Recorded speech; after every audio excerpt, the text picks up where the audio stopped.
Bismillahirrahmanirrahim. Mungkin kisah ini terasa sangat aneh bagi mereka yang belum pernah bertemu dengan orangnya atau langsung melihat dan mendengar penuturannya. Kisah yang mungkin hanya terjadi dalam cerita fiktif, namun menjadi kenyataan. Hal itu tergambar dengan kata-kata yang diucapkan oleh si pemilik kisah, yaitu Dai Ibrahim Sili. Untuk mengetahui kisahnya lebih lanjut dan mengetahui kejadian-kejadian yang menarik secara komplit tentang dirinya, untuk mengetahui jalan kebenaran. Dan sekarang biarkan aku menemanimu untuk bersama-sama menatap ke arah Johannesburg, kota bintang emas dan kaya di Afrika Selatan, di mana aku pernah bertugas sebagai pimpinan cabang kantor Robito Al-Alam Al-Islami pada tahun 1996. Di sebuah negara yang sedang mengalami musim dingin, di siang hari yang mendukung, diiringi hembusan angin dingin yang menusuk tulang, aku menunggu seseorang yang berjanji akan menemuiku. Istriku sudah mempersiapkan santapan makan siang untuk menjamu sang tamu yang terhormat. Orang yang aku tunggu dulunya adalah seorang yang mempunyai hubungan erat dengan Presiden Afrika Selatan, Nelson Mandela. Dia seorang misionaris penyebar dan pendakwah agama Nasrani. Dia seorang pendeta bernama Sili. Aku dapat bertemu dengannya melalui perantara sekretaris kantor Robito yang bernama Abdul Khalik Matir, di mana dia mengabarkan kepadaku bahwa seorang pendeta ingin datang ke kantor Robito hendak membicarakan perkara penting. Tepat pada waktu yang telah dijanjikan, pendeta tersebut datang bersama temannya yang bernama Sulaiman. Sulaiman adalah seorang anggota dari sebuah sasana tinju setelah dia memeluk Islam selepas bertanding dengan seorang petinju muslim terkenal bernama Muhammad Ali. Aku menyambut kedatangan mereka di kantorku dengan perasaan yang sangat gembira. Sili, seorang yang berpostur tubuh pendek, berkulit sangat hitam dan mudah tersenyum. Dia duduk di depanku dan berbicara denganku dengan lemah lembut. Aku katakan, "Saudara Sili, bolehkah kami mendengar kisah keislamanmu?" Dia lantas tersenyum dan berkata, "Ya, tentu saja boleh." Mendengar yang mulia, dengar dan perhatikan apa yang telah dia ceritakan kepadaku. Kemudian setelah itu, silakan beri komentar. Sili berkata kepadaku, "Dulu aku seorang pendeta yang sangat militan. Aku berkhidmat untuk gereja dengan segala kesungguhan. Tidak hanya sampai di situ, aku juga salah seorang aktivis kristenisasi senior Afrika Selatan. Karena aktivitasku yang besar, maka Vatikan memilihku untuk menjalankan program kristenisasi yang mereka subsidi. Aku mengambil dana Vatikan yang sampai kepadaku untuk menjalankan program tersebut. Aku mempergunakan segala cara untuk mencapai targetku.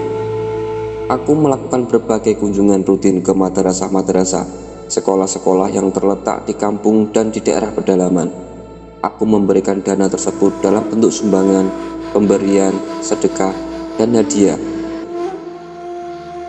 Agar dapat mencapai targetku, yaitu memasukkan masyarakat ke dalam agama Kristen, gereja melimpahkan dana tersebut kepadaku sehingga aku menjadi seorang hartawan, mempunyai rumah mewah, mobil, dan gaji yang sangat tinggi. Posisiku melejit di antara pendeta-pendeta lainnya. Pada suatu hari, aku pergi ke pusat pasar di kotaku untuk membeli beberapa hadiah. Di tempat itulah bermula sebuah perubahan. Di pasar itu aku bertemu seseorang yang memakai kopiah. Dia pedagang berbagai hadiah. Waktu itu aku mengenakan pakaian jubah pendeta berwarna putih yang merupakan ciri khas kami. Aku mulai menawar harga yang disebutkan si penjual. Di sini aku mengetahui bahwa dia seorang muslim. Kami menyebutkan agama Islam yang ada di Afrika Selatan dengan sebutan agama orang Arab. Kami tidak menyebutnya dengan sebutan Islam. Aku pun membeli berbagai hadiah yang aku inginkan. Sulit bagi kami menjerat orang-orang yang lurus dan mereka yang konsisten dengan agamanya, sebagaimana yang telah berhasil kami tipu dan kami kristenkan dari kalangan orang-orang Islam yang miskin di Afrika Selatan. Si penjual muslim itu bertanya kepadaku, "Bukankah Anda seorang pendeta?" Aku jawab, "Benar." Lantas dia bertanya kepadaku, "Siapa Tuhanmu?" Aku katakan, "Al-Masih."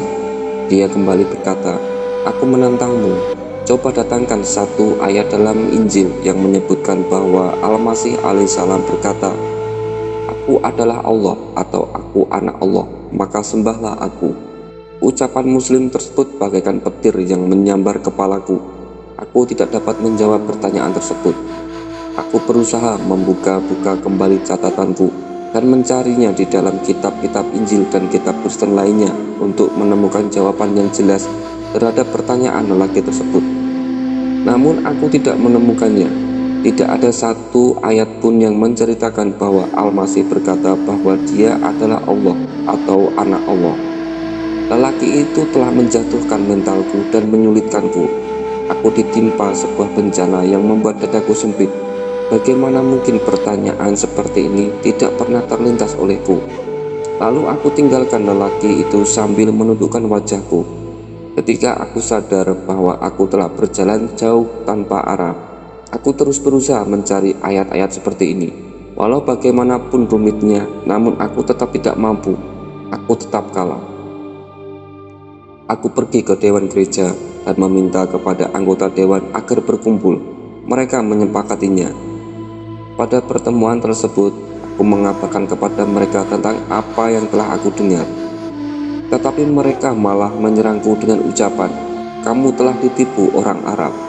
Ia hanya ingin menyesatkanmu dan memasukkan kamu ke dalam agama orang Arab." Aku katakan, "Kalau begitu, coba beri jawabannya." Mereka membantah pertanyaan seperti itu, namun tak seorang pun yang mampu memberikan jawaban. Pada hari Minggu, aku harus memberikan pidato pelajaran di gereja. Aku berdiri di depan orang banyak untuk memberikan wejangan. Namun aku tidak sanggup melakukannya. Sementara para hadirin merasa aneh, karena aku berdiri di hadapan mereka tanpa mengucapkan sepatah kata pun. Aku kembali masuk ke dalam gereja dan meminta kepada temanku agar dia menggantikan tempatku. Aku katakan bahwa aku sedang sakit, padahal jiwaku hancur luluh. Aku pulang ke rumah dalam keadaan bingung dan cemas. Lalu aku masuk dan duduk di sebuah ruangan kecil. Sambil menangis, aku menengadahkan pandanganku ke langit seraya berdoa. Namun kepada siapa aku berdoa? Kemudian aku berdoa kepada Zat yang aku yakini bahwa dia adalah Allah Sang Maha Pencipta. Ya Tuhanku, wahai Zat yang telah menciptakanku, sungguh telah tertutup semua pintu di hadapanku kecuali pintu-Mu. Janganlah Engkau halangi aku mengetahui kebenaran. Manakah yang hak dan di manakah kebenaran? Ya Tuhanku, jangan Engkau biarkan aku dalam kebimbangan. Tunjukkan jalan kepadaku yang hak dan bimbing aku ke jalan yang benar. Lantas aku pun tertidur. Di dalam tidur, aku melihat diriku sedang berada di sebuah ruangan yang sangat luas. Tidak ada seorang pun di dalamnya kecuali diriku. Tiba-tiba di tengah ruangan tersebut muncul seorang lelaki. Wajah orang itu tidak begitu jelas karena kilauan cahaya yang terpancar darinya dan dari sekelilingnya. Namun aku yakin bahwa cahaya tersebut muncul dari orang tersebut. Lelaki itu memberi isyarat kepadaku dan memanggil, "Wahai Ibrahim." Aku menoleh ingin mengetahui siapa Ibrahim. Namun aku tidak menjumpai siapapun di ruangan itu. Lelaki itu berkata, "Kamu Ibrahim. Kamulah orang yang bernama Ibrahim. Bukankah engkau yang memohon petunjuk kepada Allah?" Aku jawab, "Benar." Ia berkata, "Lihat di sebelah kananmu." Maka aku pun menoleh ke kanan dan ternyata di sana ada sekelompok orang yang sedang memanggul barang-barang mereka dengan mengenakan pakaian putih dan bersorban putih. "Ikutilah mereka agar engkau mengetahui jalan kebenaran," lanjut lelaki itu. Kemudian aku terbangun dari tidurku. Aku merasakan sebuah kegembiraan menyelimutiku. Namun aku belum juga memperoleh ketenangan ketika muncul pertanyaan di mana gerangan kelompok yang aku lihat di dalam mimpiku itu berada. Aku bertekad untuk melanjutkannya dengan berkelana mencari sebuah kebenaran, sebagaimana ciri-ciri yang telah diisyaratkan dalam mimpiku. Aku yakin ini semua merupakan petunjuk dari Allah Subhanahu wa Ta'ala. Kemudian aku meminta cuti kerja dan mulai melakukan perjalanan panjang yang memaksaku untuk berkeliling di beberapa kota, mencari dan bertanya di mana orang-orang yang memakai pakaian dan sorban putih berada. Setelah panjang perjalanan dan pencarianku, sambil aku menjumpai kaum muslimin Setiap aku menjumpai kaum muslimin, mereka hanya memakai celana panjang dan kopiah. Hingga akhirnya aku sampai di kota Johannesburg. Di sana aku mendatangi kota penerima tamu milik Lembaga Muslim Afrika. Di rumah itu aku bertanya kepada pegawai penerima tamu tentang jemaah tersebut. Namun mereka mengira bahwa aku seorang peminta-minta dan memberikan sejumlah uang. Aku katakan, bukan ini yang aku minta. Bukankah kalian mempunyai tempat ibadah yang dekat dari sini? Tolong tunjukkan masjid yang terdekat. Lalu aku mengikuti arahannya dan aku terkejut ketika melihat seorang lelaki berpakaian dan bersorban putih sedang berdiri di depan pintu. Aku sangat girang karena ciri-cirinya sama seperti yang aku lihat dalam mimpi. Dengan hati yang berbunga-bunga, aku mendekati orang tersebut. Sebelum aku mengatakan sepatah kata, dia terlebih dahulu berkata, "Selamat datang ya Ibrahim." Aku terperanjat mendengarnya. Dia mengetahui namaku sebelum aku memperkenalkannya. Lantas dia melanjutkan ucapannya, "Aku melihatmu di dalam mimpi bahwa engkau sedang mencari-cari kami. Engkau hendak mencari kebenaran. Kebenaran ada pada agama yang diridhoi Allah untuk hambanya, yaitu Islam." Aku katakan, "Benar, aku sedang mencari kebenaran yang telah ditunjukkan oleh lelaki bercahaya di dalam mimpiku, agar aku mengikuti sekelompok orang yang berpakaian seperti busana yang engkau kenakan. Tahukah kamu siapa lelaki yang aku lihat dalam mimpiku itu?" Dia menjawab, "Dia adalah Nabi kami Muhammad, Nabi agama Islam yang benar, Rasulullah." Sulit bagiku untuk mempercayai apa yang terjadi pada diriku. Namun langsung saja aku peluk dia dan aku katakan kepadanya, "Benarkah lelaki itu Rasul dan Nabi kalian yang datang menunjukkan kepadaku agama yang benar?" Dia berkata, "Benar." Dia lalu menyambut kedatanganku dan memberikan ucapan selamat karena Allah telah memberiku hidayah kebenaran. Kemudian datang waktu sholat zuhur. Dia mempersilahkanku duduk di tempat paling belakang di dalam masjid dan dia pergi untuk melaksanakan sholat bersama jemaah yang lain. Aku memperhatikan kaum muslimin banyak yang memakai pakaian seperti yang dia pakai. Aku melihat mereka ruku dan sujud kepada Allah. Aku berkata di dalam hati, "Demi Allah, inilah agama yang benar." Aku telah membaca dalam berbagai kitab bahwa para nabi dan rasul meletakkan dahinya di atas tanah sujud kepada Allah. Setelah mereka sholat, jiwaku mulai terasa tenang. Dengan fenomena yang aku lihat, aku berucap di dalam hati, "Demi Allah, sesungguhnya Allah Subhanahu wa Ta'ala telah menunjukkan kepadaku agama yang benar." Seorang muslim memanggilku agar aku mengumumkan keislamanku. Lalu aku mengucap 2 kalimat syahadat dan aku menangis sejadi-jadinya karena gembira telah mendapat hidayah dari Allah Subhanahu wa Ta'ala. Kemudian aku tinggal bersamanya untuk mempelajari Islam dan aku pergi bersama mereka untuk melakukan safari dakwah dalam beberapa lama. Mereka mengunjungi semua tempat, mengajak manusia kepada agama Islam. Aku sangat gembira ikut bersama mereka. Aku dapat belajar sholat, puasa, tahajud, doa, kejujuran, dan amanah dari mereka. Aku juga belajar dari mereka bahwa seorang muslim diperintahkan untuk menyampaikan agama Allah dan bagaimana menjadi seorang muslim yang mengajak kepada jalan Allah serta berdakwah dengan hikmah, sabar, tenang, rela berkorban, dan berwajah ceria. Setelah beberapa bulan aku kembali ke kotaku. Ternyata keluarga dan teman-temanku sedang mencari-cariku. Kemudian ketika melihat aku kembali memakai pakaian Islami, mereka mengingkarinya dan Dewan Gereja memintaku agar diadakan sidang darurat. Pada pertemuan itu mereka mencelaku karena aku telah meninggalkan agama keluarga dan nenek moyang kami.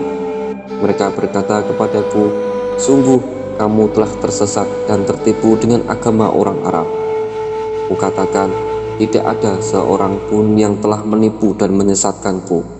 Sesungguhnya Rasulullah Muhammad SAW datang kepadaku dalam mimpi untuk menunjukkan kebenaran dan agama yang benar, yaitu agama Islam, bukan agama orang Arab sebagaimana yang kalian katakan. Aku mengajak kalian kepada jalan yang benar dan memeluk Islam." Mereka semua terdiam. Kemudian mereka mencoba cara lain, yaitu membujukku dengan memberikan harta, kekuasaan, dan pangkat. Mereka berkata, sesungguhnya Vatikan memintamu untuk tinggal bersama mereka selama 6 bulan untuk menyerahkan uang panjar pembelian rumah dan mobil baru untukmu, serta memberimu kenaikan gaji dan pangkat tertinggi di gereja. Semua tawaran tersebut aku tolak dan aku katakan kepada mereka, apakah kalian akan menyesatkanku setelah Allah memberiku hidayah? Demi Allah, aku tak akan pernah melakukannya, walaupun kalian memenggal leherku. Kemudian aku menasehati mereka dan kembali mengajak mereka ke agama Islam. Maka masuk Islamlah 2 orang dari kalangan mereka. Alhamdulillah, setelah melihat tekadku tersebut, mereka menarik semua derajat dan pangkatku. Aku merasa senang dengan semua itu. Bahkan tadinya aku ingin agar penarikan itu segera dilakukan.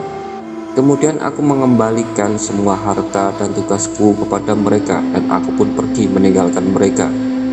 Kisah masuk Islam Ibrahim Sili yang dia ceritakan sendiri kepadaku di kantorku disaksikan oleh Abdul Kholik, sekretaris kantor Robitoh Afrika, dan 2 orang lainnya. Pendeta Sili sekarang dipanggil dengan Dai Ibrahim Sili, berasal dari kabilah Guza, Afrika Selatan. Aku mengundang Dai Ibrahim Sili makan siang di rumahku dan aku laksanakan apa yang diwajibkan dalam agamaku, yaitu memuliakannya. Kemudian dia pun pamit. Setelah pertemuan itu, aku pergi ke Mekah Al-Makaromah untuk melaksanakan suatu tugas. Waktu itu kami mendekati persiapan seminar ilmu syar'i yang akan diadakan di kota Cape Town. Lalu aku kembali ke Afrika Selatan, tepatnya di kota Cape Town. Ketika aku di kantor yang telah disiapkan untuk kami di Mahdar Ahram, Dai Ibrahim Sili mendatangiku. Aku langsung mengenalnya dan aku ucapkan salam untuknya dan bertanya, apa yang kamu lakukan di sini, wahai Ibrahim? Dia menjawab, aku sedang mengunjungi tempat-tempat di Afrika Selatan untuk berdakwah kepada Allah. Aku ingin mengeluarkan masyarakat negeriku dari api neraka, mengeluarkan mereka dari jalan yang gelap ke jalan yang terang dengan memasukkan mereka ke dalam agama Islam. Setelah Ibrahim selesai mengisahkan kepada kami bahwa perhatiannya sekarang hanya tertumpu untuk dakwah kepada Allah, dia meninggalkan kami menuju suatu daerah medan dakwah yang penuh dengan pengorbanan di jalan Allah. Aku perhatikan wajahnya berubah dan pakaiannya bersinar.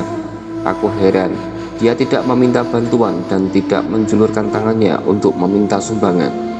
Aku merasakan ada yang mengalir di pipiku yang membangkitkan perasaan aneh.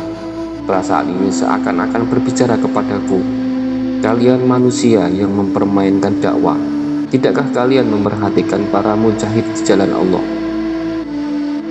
Benar, wahai saudaraku, kami telah tertinggal, kami berjalan lamban, kami telah tertipu dengan kehidupan dunia.